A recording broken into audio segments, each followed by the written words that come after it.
This video is intended for adult collectors or adults who want a nostalgia fix, not for kids. Although children may appear in this video, they are in it for review purposes only. If you are a child, please make sure to get your parents' permission before watching and make them watch it with you. ¿Qué onda? This is Hector Canales bringing you a quick unboxing review of the reaction horror series, Michael Myers. Now, before we continue, I want to clarify something. I have unboxed this figure before. There's a big old opening right here. I've used this figure for some stop motion animation that I've done in the past. Look at this card. It's simple, but it's really good. And I couldn't get rid of it, so I might as well just put them back in the bubble. That knife is a little hard to get every time I need to use it because it's literally just taped on there. And so I have to kind of pry it out with my wife's tweezers. The back of the box is also real good, showing off all these other figures in the line. You have Michael Myers, you have Freddy Krueger, Jason Voorhees, Eric Draven, which he's not a horror film guy. You have Ghostface, Pinhead, and Sam from Trick or Treat. I did think about getting Jason Voorhees and Freddy Krueger, but I didn't really want to start collecting these horror series figures because my daughter at the time was 9 years old. She's gonna get easily freaked out.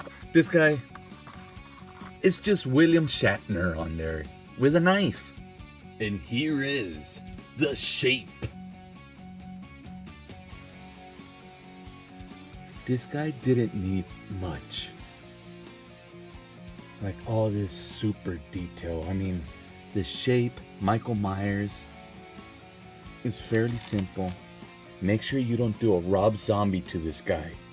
Let's go straight to his articulation. He's got articulation at the head, articulation at the arms, articulation at the hip for the legs. This is going back to the same articulation style that the original Star Wars figures had. Look at his face right there. He's got a butt head type of hairstyle going. Every Halloween fan knows that the mask was made of a Halloween costume of William Shatner from Star Trek. No, it doesn't look too much like him. We've got another figure here that we could compare him to. No, not at all. I love the detail on the body. It's simple. I don't like how they used a different type of plastic for his torso, and his limbs and his head are just this dull type of plastic. Maybe it's the paint. If the rest would have been dull, it would have been great. They got some sort of detail right there. They look like work shoes. His knife is very simple. It is a perfect accessory for Michael Myers. And here he is with his knife.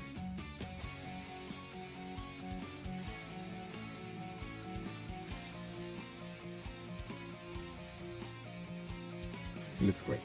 Simple, nice, effective. Let's compare them to the 1980 Remco Frankenstein monster. They are the same size. These guys would have been amazing for me to play with as a kid. I could have Michael Myers versus the Frankenstein monster.